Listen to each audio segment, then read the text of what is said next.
will not be joining us. He just told me right now. Got it. Here we go.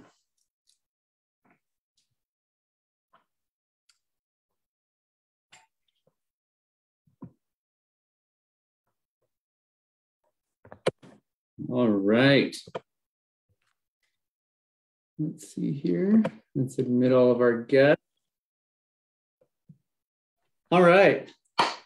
Good evening, everybody. Good evening and welcome to our this is now our third episode of season 2 of The Breakdown. So thanks for joining us this evening. And if you haven't joined us before, The Breakdown is essentially a monthly web series that focuses on everything housing in New Mexico, here in Santa Fe, of course, but across the whole state. Don't forget to visit our YouTube channel and like, subscribe, and share tonight's episode.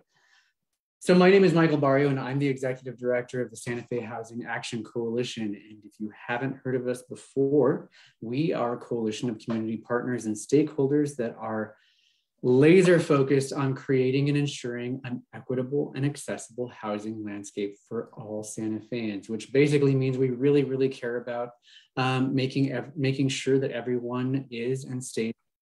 And one of the ways that we do that is we focus on research, technical expertise, community education, and of course, advocacy for better policy. That's what we do. That's my day job, and I am also your host. So tonight's episode is all about the proposed South Meadows project. Tonight, it's really an opportunity for the community to hear about the project, ask questions, and get answers directly from the developer, which is important because over the past several months, we've heard about the 22-acre open space project that Homewise wants to convert to allow for 161 single-family homes, townhomes, condos, and a public park. If you recall, the proposal was initially presented December 9th at a virtual early neighborhood notification meeting, and following considerable public input, plans for the open space have since been adapted. So for a little background, I know everybody's kind of heard a lot about the South Meadows project, but a little bit about some specific background. The 22 acres in question has basically functioned as an open space in a park setting for the neighborhoods west of South Meadows since the county purchased the land with bond money in 2001. The original intent was to build a park. The county actually ended up scrapping the park idea in 2006, but residents have still been using the space as a kind of like a recreation space for the past 20 years. So then in 2014, the city annexed the neighborhood and then declined an offer from the county to take over ownership of the land. All right, stay with me. Then in 2018, the county paid off the bond and the obligation to build the park ended, which freed up the county to sell the property. So here we are, right? Homewise now has a property purchase agreement in place from Santa Fe County, which also owns the 1.2 acres of city land right next door. And the city's planning commission will hear the proposal on March 3rd. And like almost any development in the city, there's been some very vocal opposition to this plan. Concerns about disappearing open space, density, inconsistencies with the general plan guidelines or implementation provisions. Those have been the most frequently cited. And tonight, we'll have an opportunity to dive into the project with Homewise to talk about the proposal, what it hopes to achieve, and how we can address community concerns while working to solve our housing and affordability issues in Santa Fe. So that's what we've got. So tonight, I have Johanna Gilligan with me, Director of Community Development at Homewise. I've got Daniel Werwath, the President of the New Mexico Housing Trust, host of other incredible nonprofits. He's a very busy man. These are my guests this evening, and I just want to say welcome and thank you for being here with me tonight. Thank you so much for having us, Michael. Yeah, so I'm just going to dive right in, actually, and start with you, Johanna. I want to start, I guess, with let's expand on some of the background that I just gave. So if you could tell us a little bit about the project's history, kind of, how it came about, and then I feel like we can just jump right into the current proposal and I guess the Homewise vision for the project and the surrounding community. Sure thing. So I would like to start with just a little bit about Homewise and a little bit about myself. So Homewise is a nonprofit lender also known as a community development finance institution. And so we started in the 80s with the impetus to help Santa Feans stay in Santa Fe as kind of the, the 1980s wave of gentrification hit the city. So it started with providing loans to families and homeowners who couldn't afford to maintain their homes. And over several decades has grown into an organization that's really, really focused on enabling homeownership for low to moderate income individuals who are often left behind in the dream of achieving homeownership. So that includes a whole suite of services, from free financial coaching, where we can help people improve their credit score, to lending services and down payment assistance, which means you can essentially borrow money if you income qualify from Homewise. The same way, for example, I was able to borrow money from my parents, 0% interest loan that I paid off when I sold the house, to real estate services. So we have realtors on staff, and we also do development. And we started doing development because Santa Fe was, becoming increasingly unaffordable. And one of the tools that we had in our tool belts to use to increase access to homeownership for our clients was to build homes for them. So every year we build about 60 homes. Traditionally, we've built mostly single family homes, although now we've started to begin exploring with different types of homes that meet different buyers' needs. So might be single family homes in the backyard for families or people who want that kind of a housing type. But we just built 13 condos in a community called El Camino Crossing. We're now doing townhomes. So we're creating a product range in terms of the kind of homes that we build that we think really suits the wide range of people that live in Santa Fe and then want to become homeowners. So we first got involved with South Meadows I believe it's been almost a year that we've been in process with the county. And so we're when you go under contract to buy a piece of land or your own home, you go through a due diligence period. And in that period, you have to sort some things out and make sure you really want to buy that property. So we've been going through our own due diligence process on this, which has included working towards our zone change. And so in the process of working towards our zone change, we have been engaged with the residents in early neighborhood notification meetings and also doing additional surveying and outreach of residents to find out what it is that people want and need in the neighborhood. And our original plan had 3 different components on it: housing and a school and a park. And so what we realized through our neighborhood notification meetings and through talking to residents was that while high quality educational access on the south side is really critical, this site is probably not the best site for it. So we removed the school plan from our overall development plan, increased the size of the park in response to people really saying this area is underserved. We recognize that. We know that from what we hear from residents and also what we've seen from data, that this is really the epicenter of an underserved area because it isn't actually a park. It is a bit of open land that people walk through, but it's not necessarily something that everyone might feel comfortable bringing their kids to, or, we've had residents say they don't necessarily feel comfortable walking there alone or in the evening. So the idea now is that the project would include, as you referenced, 161 homes of different kinds, and then a 6-acre park that includes the connection to the Acequia Trail, which will be extended from where it dead ends right now at the roundabout at Rufina. So we really see the project as an opportunity to increase high quality homes that could be affordable to Santa Feans in a really, really, really tight and difficult housing market, blended with open space that could serve not only those homes, but the broader community, and something that really helps to connect our walking, biking trails, which I think are a real gem of the city. But there's a lot of great future plans to connect, for example, the Acequia Trail with the River Trail, and this is a site that would help with that as well. So that's the overall vision for the project. And next week's commission hearing is where the commission will make a decision about our requested zone change. Awesome. Thank you so much for that, Johanna. Sure. It's just, I think it's really important just to kind of get that background and that history and just, so a little bit more insight into the project. I think that's really helpful. So thank you so much for that. So I guess let's just go ahead and jump into some of the, as you know, the format for this kind of show is just discussing what the actual project is and then giving the community an opportunity to ask some questions at the end of the episode. And I have also prepared some questions that have been culled from a variety of sources, the news, editorials, editorial comments, and different submissions via Facebook and our various social channels and email and all that stuff. So I'm just going to go ahead and jump on in, and I'm going to ask that both of you, both Johanna and Daniel, feel free to jump in whenever you feel appropriate. And if I have a direct question for one of you, I'll make sure to call you out. So let's go ahead and just jump into the biggest elephant in the room, why don't we? Let's talk open space versus park.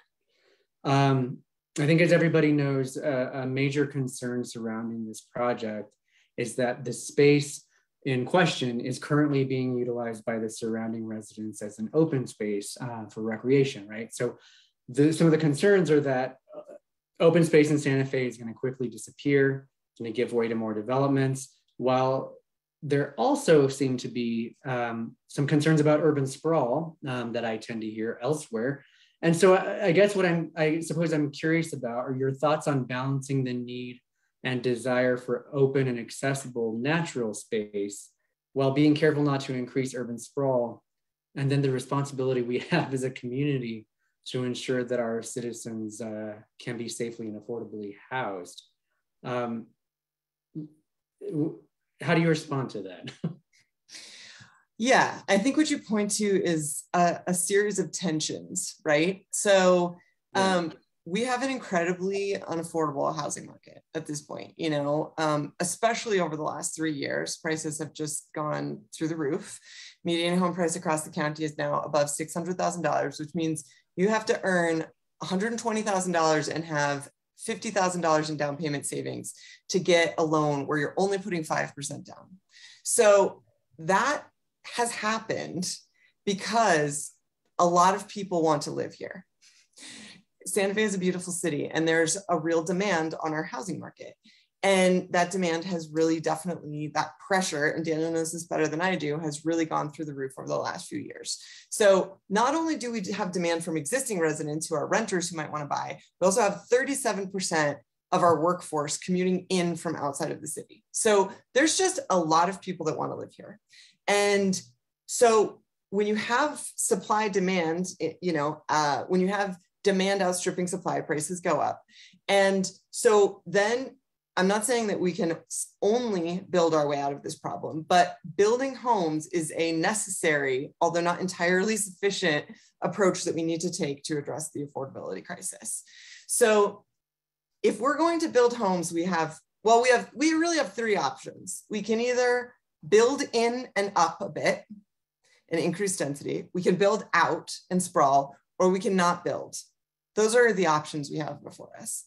And preserving, I'm very in favor of preserving open space. I think it's critical. And I think the most important thing to do is preserve open space and natural habitat surrounding our city, because those are the places that wildlife is actually living. That's the area where we can continue to really protect important open space. In our city, the most environmental strategy is to build in areas that are undeveloped, because when you add housing in the city center, in the city that already exists, that's the way that you're going to be able to support things like a public transportation system, local businesses. Those kind of uses can't exist without a sufficient number of people riding on a bus, for example, or shopping at their local coffee shop. So while I hear a lot of arguments kind of dressed up as environmental arguments for saving, this or other sites in the city, the reality is, if we don't build on these infill lots, then we build out. And that just means people are driving in their car more. That just means that we're contributing to climate change. That means that we're continuing to erode the natural space that exists outside of our city. And, we see examples of this. There's a lot of cities in the West that have been developed entirely around the car, like Albuquerque, which is now about 200 square miles. So I think that we have to balance these tensions, and we have to recognize that, that sometimes there's a need to bring new projects to areas where we can, that can be supported by this kind of public certification, and the infrastructure already exists. Thank you, Johanna. Daniel, did you want to jump in there before I? Sure. I mean, I think from an urban planning perspective, I agree wholeheartedly with, you know, the stated perspectives. I think what this particular situation has really highlighted for me is sort of the lack of strategy on the city side around parks, open space. I think, you know, a lot of folks probably saw the article in the newspaper over the last few days that our general plan is now 23 years old, which means the data in it is more than 25 years old. I think, you know, the situation with this particular development is very complex because of cross-jurisdictional issues that happen with annexation. But I think for me, it really highlights the lack of a master plan from the city level about how to deal with parks and open space and the difference between parks and open space. I am very concerned with sprawl. I'm very concerned with what sprawl does, not just one that nobody ever talks about is that developers build infrastructure, but taxpayers maintain it. And as we keep spreading out in the city, we're creating more and more tax liability, more and more dependence on automobiles in perpetuity. And because we tie affordable housing to new development, not just with affordable housing developers, but market rate developers have to produce 20% of their home ownership projects as affordable. As we push housing ever further to the fringes of town, we're sort of de facto segregating affordable housing. And so that's why infill projects are really important, I think, in not just for, you know, social reasons, but also for long-term financial feasibility of local governments and tax liabilities. And climate change. I mean, I think that's the undeniable piece of all this. We are blessed in Santa Fe to be completely surrounded by public lands almost, right? We're adjacent to the Santa Fe National Forest, which is 2,500 or so square miles of wilderness. And a lot of the other communities I've worked with on affordable housing have at some point made conscious decisions to say, we need to emphasize filling in the spaces inside of our urban core of our city on existing infrastructure, near existing schools and other resources, over continuing to spread out. And I think that's the thing that gets missed in a lot of these conversations about housing and development. It's not, don't build it here. It's the question of, where does something like this get built if it gets built somewhere else, right? And I can tell you there's not a lot of land, especially parcels this size, where we can talk about having this scale of affordable housing left in the city, right? And so then you're looking at annexations, you're looking at further development out into the county, which is increasingly an issue. And I think those have dire consequences for long-term. And I guess to me, it's things like having parks master plans at the city level that would help us make intelligent decisions and make sure that people are getting equitable access to parks and open space. You know, I think in this particular proposal, I was looking just for context what a 6-acre park is. And the one that stuck out to me was the Patrick Smith Park, which is 5 acres, right? So that's like one of our centerpiece East Side parks, which feels very expansive, right? Is about the size of the park that's being proposed to be constructed by Homewise. And basically that's the only way parks are going to get built in our town, right? The city is not proactively funding parks. They don't have a fund to build and improve parks. And so I think those are all important things. I also think this is like a really complex situation that's tough for residents who have very reasonable expectations, who went through a public process of dedicating their land. And I guess where I've come to with this is hoping that we as a community can understand the complexity of having it be, frankly, a shitty situation for the neighborhood that this happened, and also affordable housing and a giant 6-acre park being the best outcome for the community as a whole. I think the things that we're seeing in affordable housing, in the data, I can with pretty high confidence say, like, every affordable housing unit we don't build over the next few years will be a family forced out of Santa Fe. That's the math here. And so I think, like, the values conversation we need to have as a community is 22 acres preserved as, you know, a dirt lot, essentially, right? Like an unmodified Llano type of condition. That's a benefit to the community, absolutely, and especially those people immediately adjacent to it. But is that the highest and best benefit when we look at all the layers: climate, affordable housing, urban planning, infrastructure, access to school and jobs, transportation? And I think then it's like we have to sort of think about holding a slightly more complex view, which is, you know, both these things can be true. And I know it's not what we're good at nowadays, holding nuanced opinions about anything, especially for those of the folks watching on Facebook. But I think it's important to understand that, like, it's actually okay for this to be a crappy thing to happen to that neighborhood, to think that you preserved a piece of land and then have it be annexed and have the jurisdictional issues change and have the conditions in the city change. But I think we need to get to a place as a community where we really are analyzing, particularly infill development, from the point of view of affordability. What does it mean if we don't build this? What are the implications? What are the implications for climate? What are the implications for across the board, right? For the people that don't have access to affordable housing. You know, when we talk about this scale of development, 60 or 80 families getting affordable housing is a huge impact. It's hard to state, like, every one of those homes radically changes a person's life and basically creates the opportunity to permanently protect them from displacement from the community, right? So we have to think about these things and the weight of these things in true value. And the value to an individual family of being able to purchase affordable housing is life-changing, right? And I think we can't lose sight of that. So that's my long editorial that I use parks as an entryway to. But I personally feel conflicted about this. I feel bad for the neighborhood to be misled.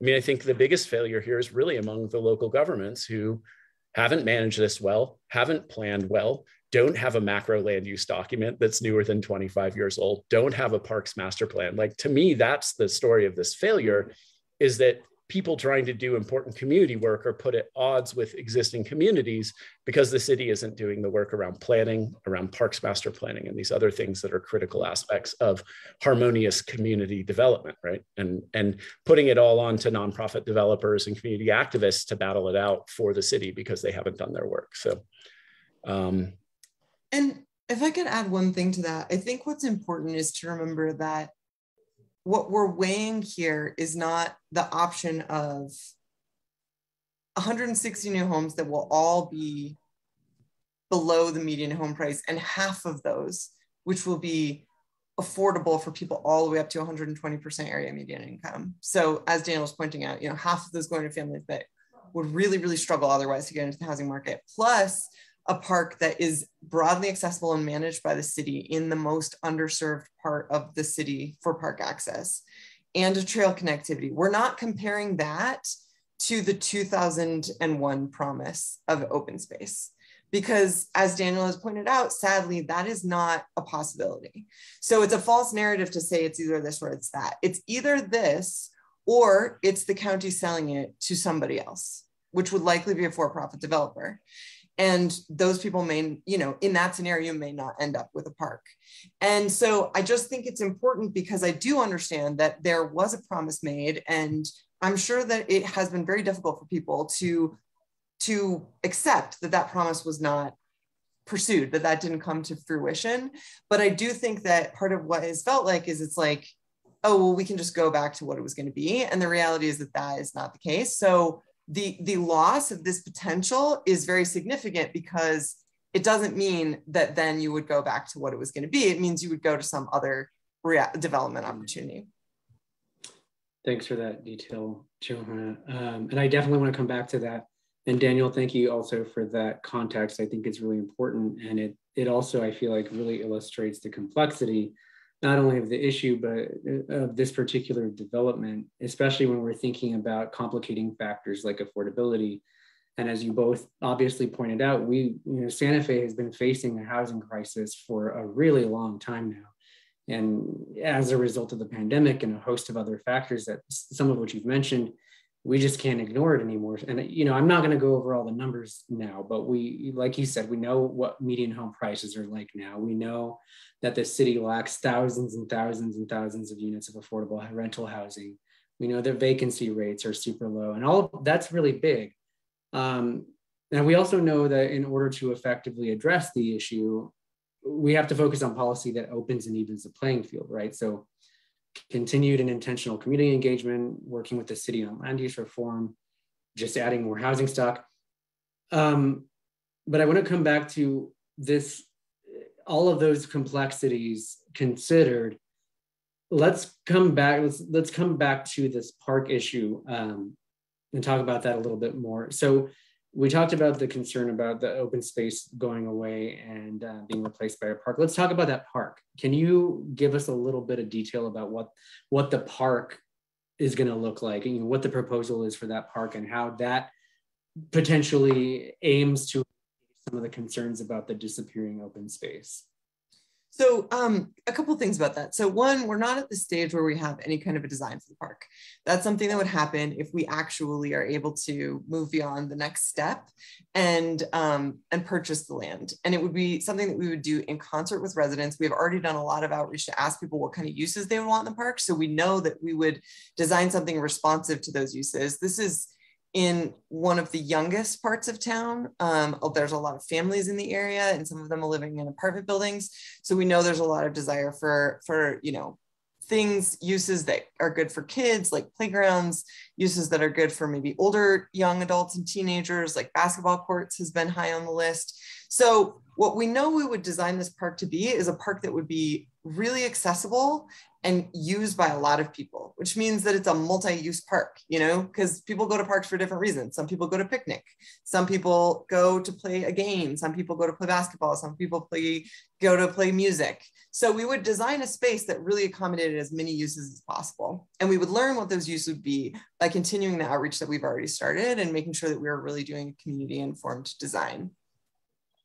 But I think what's really important to highlight here is two things. One, this site is in the Trust for Public Land did a great analysis nationally of equitable access to parks. Parks are super important. Obviously, they've become even more important during COVID. They're such a great place for people to be able to get outside if they don't have green space access in their own home environment. They offer such an important respite. And this area is the epicenter of the city's most underserved part of the city for parks. So it would not be the most underserved area if the current site was actually a park and truly open space. It is underserved because what you have right now is a fenced area that is not accessible to people who want to use it for anything beyond walking. And, for families with little kids, it's not necessarily a space that you're going to go and be able to take your kids and enjoy the outdoors. So what we know is we want a park that's going to be open and accessible. The city has committed to managing this park, which is a huge win. Originally we were proposing a park that wasn't going to be managed by the city. We got a lot of feedback on that, and that was very right. We listened to that, and we went back to the city, and they're going to be a partner with us on this. And that's great outcome for the whole community. So in many ways, it is bringing to life this green space that people have been wanting for a long time, although in a different form. But the details of how it will look will all be worked out as we work together with residents to really understand what kind of uses would meet the needs of the community. Awesome, thank you. Well, I'm sure we're all looking forward to that. Thank you for all of that detail. I guess the next kind of concern I guess I want to launch into is, I guess you're also aware that there are a lot of concerns about density in this area of the city. So I guess the question that comes about from these concerns is, what is Homewise approach to concerns that the neighborhoods surrounding the South Meadows site have either met or exceeded the growth expectations of the general plans, that it's the most densely populated area in the city, and then therefore potentially not a suitable location for further growth. And I know we addressed some of this already, but I think the question hasn't been framed in this way yet. I mean, I would be curious to hear Daniel's perspective on this, but I think in general, what we feel like is if an area is overcrowded and people are living with family because they can't find housing, then building housing is going to be a part of that solution. And, you know, we are mindful of the fact that you want to build in a way and design in a way that is responsive to people's concerns around density, but you also at the same time can't let that be a reason that we don't build housing, you know? And so I think it's so much of it isn't about the design and the way you do it and the way that you creating a space that's something like a Patrick Smith-sized park or a Las Acequias-sized park in the middle of that area is going to really transform the way people experience green space and have access to that kind of green space in that neighborhood. Awesome, thank you. And I guess, well, Daniel, did you want to jump in on that? There's a lot we could talk about with density. We have a strange anti-density culture, which is essentially a sprawl culture. Most of it informed from post-World War II Anglo ideas of suburban housing development. Density directly correlates to affordability. Over half the land in the city is zoned 1 unit per acre and will never be accessible to working class people. I mean, I think that's the other thing we're not talking about that's an elephant in the room is we've excluded huge areas of the city from supporting affordable housing development and moderately priced housing development. And that has made the South Side bear the brunt of a lot of growth and development. And the problem is that the solution isn't to stop building housing, because all that does is hurt lower income families. It exacerbates our affordability problems. It's actually to advocate for the solutions, which are things like eliminate single family zoning, make 4-unit rentals legal on those 1 acre lots on the east side. Like, I think we don't talk enough about the macro solutions to these problems, which again rest in places like zoning and our general plan. In terms of the density of this specific project, this is the minimum density that I would call climate responsible development. So like in terms of the specific development overall, it's just over 7 units per acre. And I don't believe for like the sake of my daughter's generation that we should be building at less than that density. For comparison, most professionals in the area of, say, public transportation would say you need much more like 12 or 13 units per acre to support viable bus or light rail public transport. And neighborhood level commercial. And so we're still we're coming at about half that density. If you can think about like sort of vibrant urban environments where you can walk to basic services and catch a bus every 15 minutes to go anywhere you need to go. So, I mean, to me, the density, I think people are misusing that term a little bit. I think when people complain about the density, what they actually mean is they are complaining about the amount of growth, development, and change in their neighborhoods.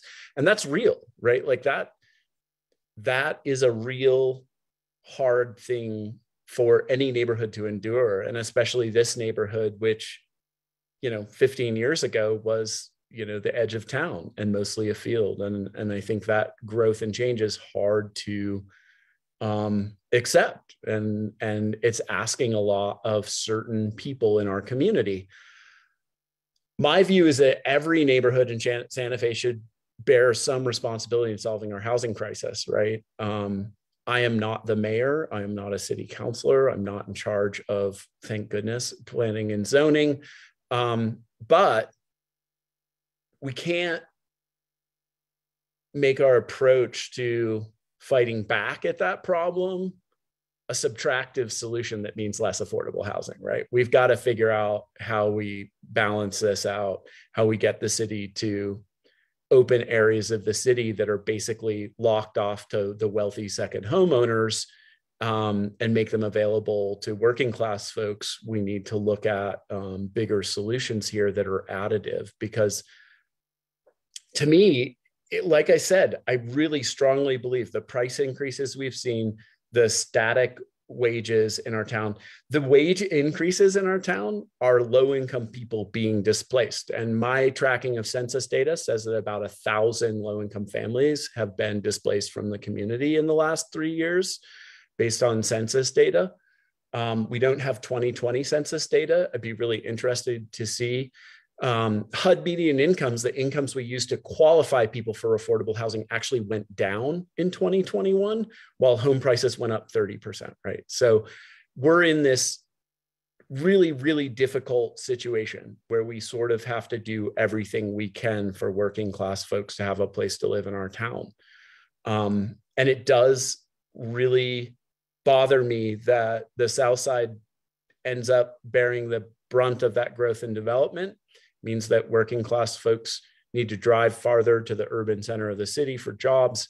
But when we talk about this, we often talk about traffic, right? And I think the thing that we don't talk about is when we don't build affordable housing and a community a family gets forced out of the community and has to commute into the city, that creates magnitudes greater traffic, something like 2,500 tons of CO2 a year to commute from Rio Rancho to Santa Fe, and something like $3,000 to $4,000 a year in commuting costs for that family. We're increasingly becoming a community of second homeowners, retirees, and that's not a sustainable path. We need to sort of do everything we can to fight for working class folks. And this is how the work is done. Everyone, I think, agrees that we need affordable housing. This is how affordable housing is created in the environment we're in today, here and now. And I wish there were more options, but there's not.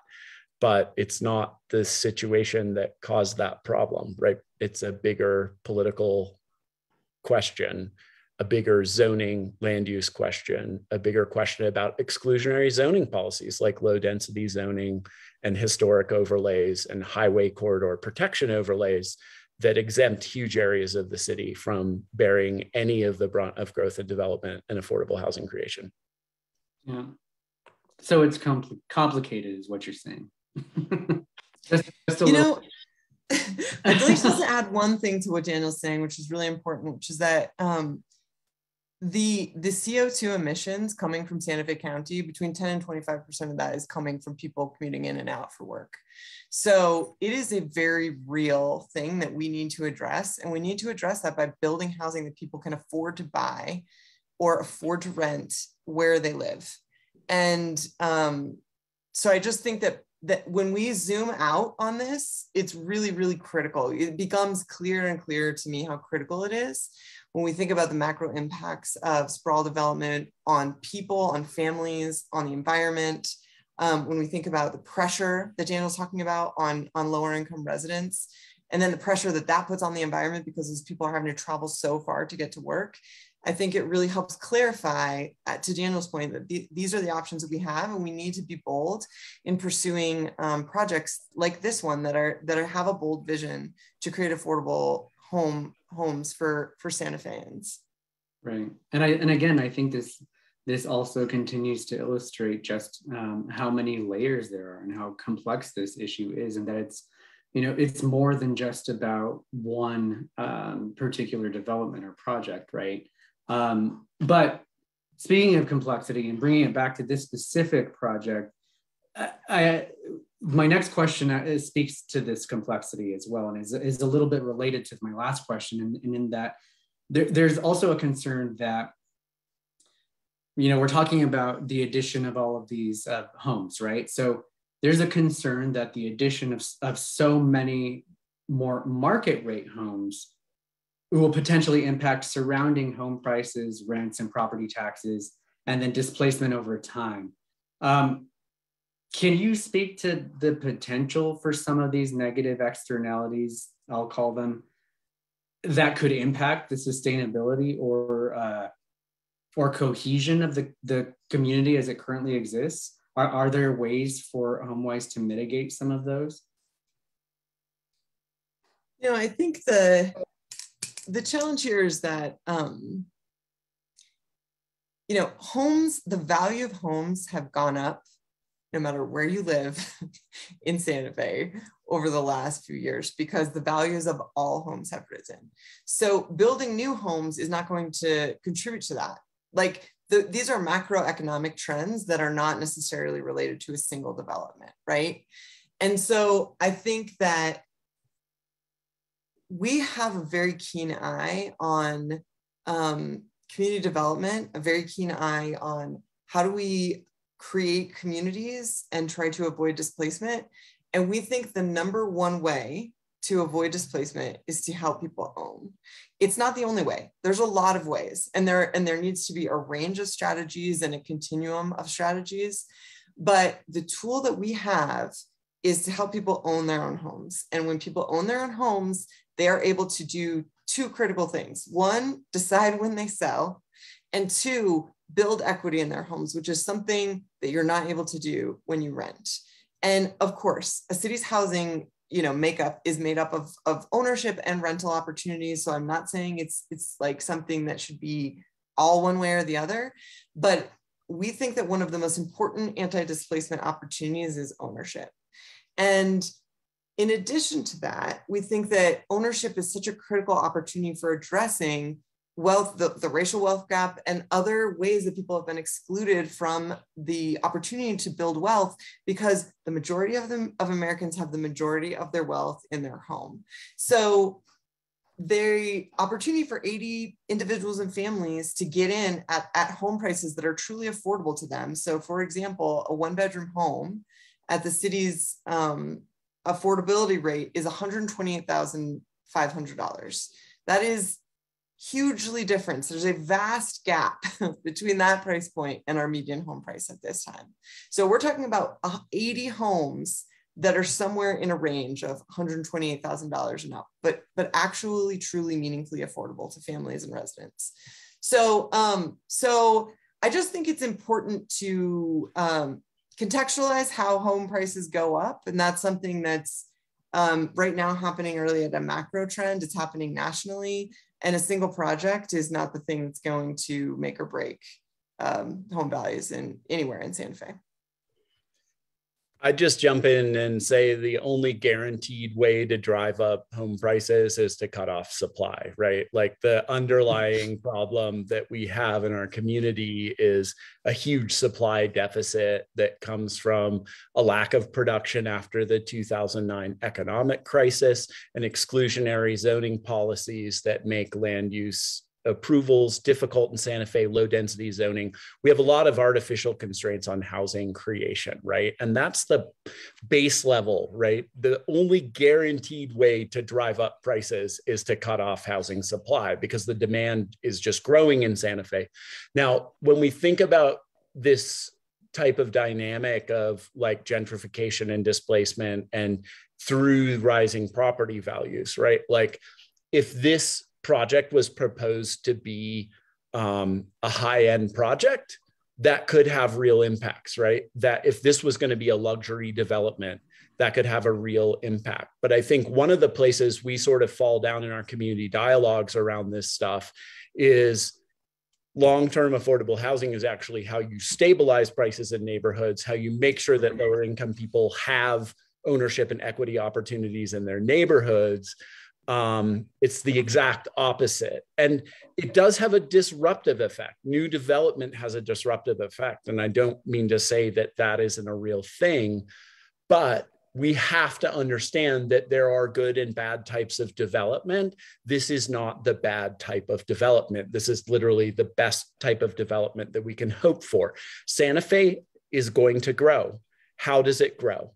right? Like, does it grow as luxury homes on top of mountains for people who use 10 times the water of one of these homes? Does it grow as wealthy people who are moving here and can price people out of other housing? Or do we grow with housing that meets local people's needs? And I think the important thing to understand, I don't work for Homewise, but I do something very similar in my day job with the Housing Trust. We work with first-time home buyers, many of them who earn less than 80% of the median income, many of them Spanish speaking. And the reality is that we don't have enough of these houses. And then there's this huge group of people just above those income limits that also need houses that are priced out. And this project is proposing to squarely meet community needs that aren't being met by the market. And that's not what disrupts neighborhood economies. That's not what disrupts home values. That's not what drives up tax values. Tax values are also capped at 3% appreciation a year in New Mexico. There's some other, nuanced things about this, but I think it's a bit of a red herring argument. Now, if we were proposing a luxury apartment complex or, quarter acre lot, high-end homes that were going to have a median sales price of $700,000 or $800,000, I think we'd be talking about a completely different scenario. But when you talk about 50% affordable housing in a largely moderately priced market rate housing segment, it is just not actually true that it disrupts local home values. That's just not how it works. And I just want to add something to that, because I think what I hear in that question is a question about, I am already a homeowner and I already have the security of being a homeowner, and I am concerned about how this might impact me. And what it makes me think about is conversations we've had as we've done canvassing and outreach to, the Country Club Apartments or to Colores del Sol. And there are people who are just desperate to be able to own their own home. They're jammed into spaces too small for their family, but they're often paying high rates of rent, like an amount of rent that would probably match what they would pay in a mortgage. So I think it's important to remember that we're not just creating the society for the people that already have a foothold in it and protecting the people that already have a foothold in it. We have to be thinking about how we create our city and our society for people that need the opportunity to get more of a foothold and remain in the city. And I think Daniel is absolutely right that this is a bit of a straw man argument that distracts from how powerful and impactful this could be on lower income residents and renters who could end up becoming homeowners in the neighborhood. Thank you, Johanna. And so we only have time for one more of my questions before we break for Q&A. And that last question, you referenced it a little bit just now. There were concerns about the engagement process surrounding the project. And I just wonder if you might be able to speak to that a little bit and share a little bit about current efforts to engage with area residents and their concerns. Absolutely. So, we've spoken to over 120 residents in the area, in Talavera, in the Country Club Gardens, in Colores del Sol, in Rancho Viejo. And what we hear overwhelmingly is that people do want housing built that creates access to affordable homeownership. They do want a park where they can have their families and kids go. They are concerned about traffic, which is something we're listening to, and was something we were really listening to when we were considering the school, because we realized that was going to put too much pressure on this area. So I think that we live in a time where the squeaky wheel can really get the oil, and it can really amplify a certain perspective, and I think what we see and what we hear is that there's a lot of folks, Spanish speaking, English speaking, living in that neighborhood and just trying to make it, and really open and excited about the opportunity of a new amenity for their community, and also open and excited about the opportunity of a mixed income group of people owning homes there. And some of them want to be a part of that community, So I know that immediately adjacent neighbors are going to experience a loss. They've had access literally out of their backyard, immediately out of their backyard into this large open space. And I know that their perspective, we've heard a lot of that perspective, and that is a perspective. It's an important perspective, and it's a part of a lot of perspectives about this project, many of which are really, really excited, and excited from a place of feeling like, wow, this could be my one chance to get into this housing market, you know? So I just think, to Daniel's point, it's like, I grew up in Santa Fe. I feel lucky to live there again. I feel lucky to be able to own my own home. I also feel a responsibility to my city and to other people. And that's why I work at Homewise. I feel that we can't just close the door on people behind us. And so I recognize that people have loss in this experience, but we have to hold a bigger vision than just what we're going to lose if something changes. We have to remember that we're part of a community, and we sometimes have to make sacrifices for other people who don't have the opportunities that we do. Thank you, Johanna. Daniel, did you have something to add before we break? Yeah, I just want to add, like, from the perspective of someone who spent, you know, the better part of 20 years battling to try and create affordable housing in this town. It's really hard. One of the things that pains me so much about the community dialogue around this is what I call the greedy nonprofit developer trope, where we don't seem to be able to differentiate as a community between what is good development as what is bad development, right? Like, housing development has never been more risky. It's never been more costly. It's not something that, like, you make buckets of money from, right? It's like something that you do because no one else will do it, and it's the only way to help your clients. And I think the thing that gets missed in these conversations is, like, nonprofits that work in affordable housing are client-centered. The reason we build housing is because our clients demand it, they need it, and it's not being created otherwise. And I think we lose track when we lose sight of the fact that this is hard work. And this isn't the same as Pulte Homes building a house on a 20% affordable when they own a company that makes sheetrock and they have it come in on train cars, right? This is a community nonprofit investing their resources to try and create a long-term community asset, which affordable housing is, just like open space, just like parks. Affordable housing is a community asset. And it's really hard to do. And there's nothing harder than the rhetoric going around that suggests that there's some other motivation behind developing this housing than the needs of our clients that we meet with every day, that are our employees. It really just tells me we're deeply off track as a community. And the problem that we're facing, the scale of the problem we're facing, if we don't learn to differentiate between profit-driven housing development and luxury housing development and nonprofit driven affordable housing development, we're not going to get through this current crisis, because that's what it is.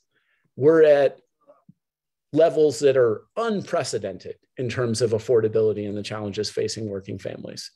And I think it's just important that we just zero tolerance on the greedy nonprofit developer trope. We need to stop, because if we keep this up, like, the only outcome is we'll hurt ourselves. Now, I'm not saying don't be critical of any development. We need to be critical, but saying all development is bad and all developers are greedy means that we're not actually looking at the quality of development, at energy efficiency, at parks and amenities creation, at traffic, at all these other actual issues that come out of development. Developments like this are an unprecedented investment in a neighborhood. And in a city where the city doesn't spend any money on neighborhoods, developers do. The city doesn't build infrastructure. The city doesn't build roads. Developers do. The city doesn't build parks. Developers do. this is the mechanism we have for investment in our communities, whether it's affordable housing or the amenities that come with it, or the road improvements that come in with it, or any of the other public benefit things that happen. And if we could just get past the idea that all developers are evil and all growth and development is bad, we could actually have conversations about how tens of millions of dollars being invested in a neighborhood could be a benefit to that neighborhood rather than a negative impact on the neighborhood. And that's the vision that we have to hold if we're going to get through this current crisis. Thank you, Daniel. All right, so let's go ahead and break for our live Q&A session. And this is pretty simple. The way it's going to work is we're going to keep it respectful. And if you would please, if you have a question, raise your hand with the Zoom functionality that allows you to do so. I will go ahead and call on you to unmute, and we will ask our questions in an orderly fashion. So we do have a question already from Jeanette Smith. So I'm going to go ahead and ask you to unmute. Jeanette, you are on. Yes, can you hear me? We can. All right. Hello, my name is Jeanette Smith. And speaking of the density, between the Gerhardt Apartments, straight shot down South Meadows Road to Mustang Village, there are currently 521 units being built. These are single units, 521. There are 105 single family houses being built in this straight shot. Has any of you tried navigating the traffic on Airport Road, South Meadows, and Alba Fria without the addition of the 109 or 61 homes for Homewise? The traffic right now is impossible. When these other 626 units are built, there's not going to be any traffic because you won't be able to move. Where is the consideration for the traffic that is being caused?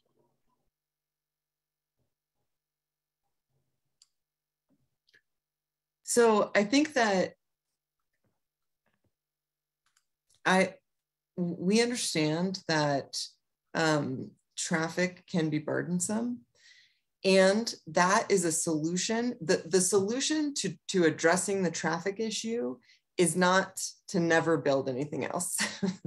We have to deal with traffic problems with traffic solutions, which includes walking and biking lanes, like the fact that this site is going to be located immediately adjacent to the extension to the Acequia Trail, which you can take all the way on a bike to downtown. It's eventually going to loop around over to the River Trail, which is another beautiful trail that runs on the river, the same direction. It connects south through additional trails to the south. It's going to create walking access for kids to schools, safe walking access, which is really critical. So we're thinking very much about how do we enhance the ways people can navigate the area outside of a car, on foot or by bike. You know, other ways we need to address our traffic solutions include thinking about how can we add to our public transportation. And to Daniel's earlier point, we actually need a certain amount of people in an area in order to create viable public transportation options. So I understand that traffic is an issue. I just think the solution to that is not don't build more homes.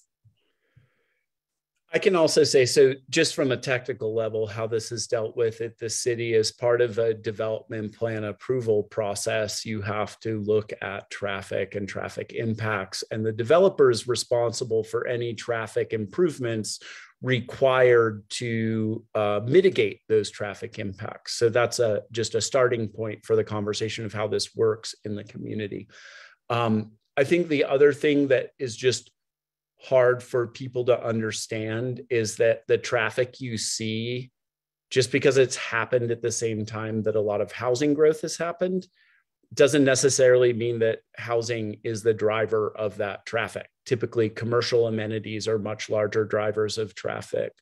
I would encourage anyone, I think about this all the time because every time I go to build affordable housing, people say, what about the traffic?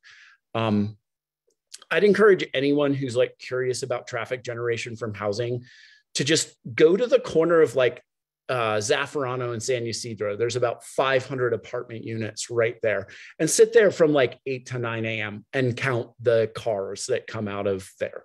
It's just not the volume that you think it is in terms of impact. I know that for the project that we recently built on Seiler Road, that is 60 to 80 peak hour trips on a road that handles 8 to 10,000 cars a day, right? And so when we talk about housing as a share of the overall traffic, the vast majority of the traffic on a road like Seiler or South Meadows is actually coming in from 599, and it's people commuting into the town, commuting in to get services. And so I think that's an important thing that we need to talk about. The not building housing doesn't reduce traffic. It means more development. The apartment units, the Gerhardt apartments, right? I was talking about this 5 years ago when people were proposing to build a similarly sized apartment building on Agua Fria. And I said, if we don't build this here by La Cieneguita across from the other Homewise development, El Camino Crossing, this same apartment complex is going to be built 7 miles further down Agua Fria. And it's going to be 3 times as much traffic for our community. And that's the state we're in. If this subdivision doesn't get built here, the housing will get built, whether it's Homewise or someone else, and it's going to be farther out. It's going to be further out into the county. It's going to be further out into Tierra Contenta, and the people are going to need the same roads, and they're going to actually travel longer distances over those roads to get to basic services. And so I think those are all important things to remember. And then also, like, what is traffic? Like, is it seeing cars? Is it noises? Is it waiting for a few minutes at a traffic light? And what is like a low-income family being able to own a home? Is that like a burden we can take on as a community so that families, in this case, 80 bona fide, income qualified, low-income families can live in our town? Like, I think we can do that. My last point about traffic is basically that, like, if we haven't done something radical about the way we use cars in about a decade from now, we're going to be screwed anyway. So I don't know what, like, if we continue to plan towards 1980s car usage, we do it with parking, we do it with streets, we give up so much land to cars in this town. We give up so much safety and quality of life to cars in this town. And this is how we don't do that, not the opposite. And I hope that adds a little more complexity to your understanding around traffic, because I think that's absolutely a valid fear. I just think the correlation and the causation are what we have to segregate here a little bit, because they're different problems. Yeah, and I feel like at the end of the day that traffic, or the fact that the city is not adequately addressing whatever traffic issues may exist, that shouldn't preclude us from housing the people that need to be housed. So we have another question actually on Facebook that I'm going to bring here, since I see Kaveh in the room. So Kaveh, I see that you have a question on Facebook. I'm going to ask you to unmute here if you wouldn't mind asking here.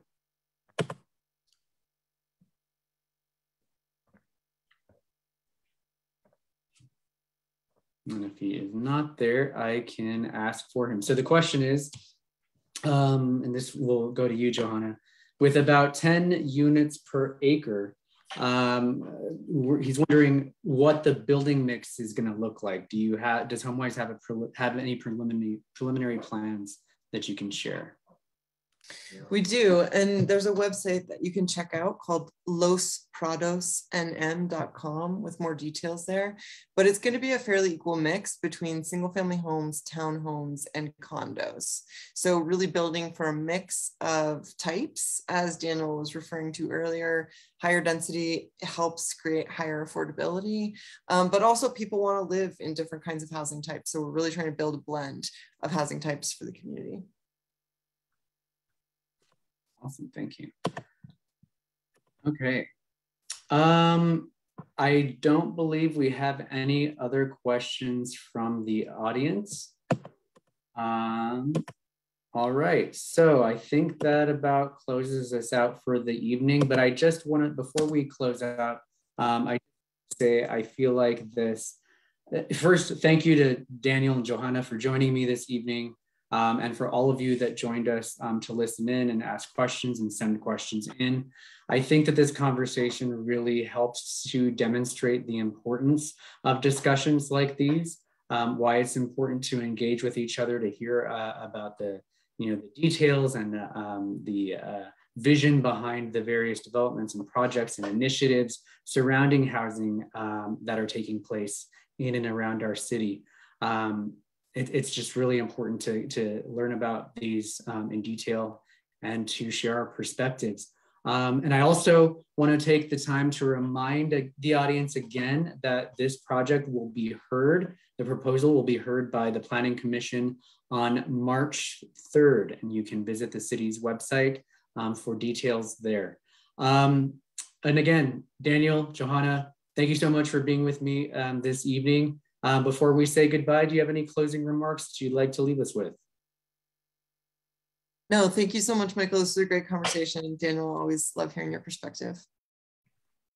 Yep, great to be here. Glad to speak to these issues. I think this is the path to having, just more articulate, more nuanced conversations about housing, growth, and development, which I think we need to do in this community if we're going to get out of this problem. We can't use our status quo. And if people find challenge in these proposals and other things, I encourage you to reach out to your elected leaders, demand updates to our land use and zoning code, demand more equal treatment in our town for working class folks who are currently excluded from maybe 85% of residential land in our city is not zone dense enough to support even moderately priced housing or climate responsible housing. And so we really need to press and stop trying to have these community values questions in the context of affordable housing development approvals and have them in structured conversations about our community values and prioritizing things like, right now we still have code that says that views from cars are an overarching planning priority for the city of Santa Fe over affordable housing, right? We have antiquated rules that make the problem bigger than it needs to be. This current crisis we're facing, I don't think we could have possibly done enough to completely ameliorate the problem we're facing, but it didn't have to be this bad. And it doesn't have to be this bad if we're willing to make some big structural changes. And the brick and mortar of this is important. That is where the rubber meets the road. Roofs over people's houses, roofs over families' heads. The permanent ability to not be displaced from your community because you've fixed your housing costs, the permanent ability to reverse structural inequities around access to wealth that homeownership provide are unique, but there's a bigger problem that we need to fight. And for anyone who's really interested in getting involved in this, I encourage you to take a look at the Housing Coalition's policy page. We talk a lot about some of the big priorities. The big ones are funding infrastructure for Tierra Contenta Phase 3. That could be up to 600 units of affordable housing. Getting a permanent funding source for our local housing trust fund, and really digging in and fixing our zoning code from 25 years ago that doesn't contemplate the current scenarios that we're facing right now. So just encourage everyone to get involved in that fight and advocate for a better future for the city, because we can't keep looking backwards and pretending we're a city of 55,000 people from 1995. We're a city of 100,000 people facing $700,000 median home prices and working families being displaced at the rate of hundreds a year. And that takes dramatic action, and it takes everyone pulling in the same direction. And I think just to put a fine point on that, if we cannot get a housing development done that's going to have a 50% affordability standard with a 6-acre public park in the area most underserved for public park access in the city, led by a nonprofit developer that's going to put all of the money that we make from this project back into the work of helping people become homeowners, I don't know what we can do. So I think it's a bit of a rallying cry to really speak to Daniel's points that like, we really, really need to get on our A game here. And I think this project offers us a great opportunity to distinguish between the kind of development that's going to get us towards the goal and the kind that is not. Thank you. Thank you both for being here again. And again, thank you to everyone for joining us this evening. And don't forget to visit us at santafehousingaction.org. And you can also catch all of our episodes of the breakdown on our YouTube channel, which I will share on Facebook and the chat here this evening. So again, thanks to everyone for being here. Housing is super important. We've got a lot of work yet to do, but thanks for joining the fight. And until next time, have a great evening, everyone.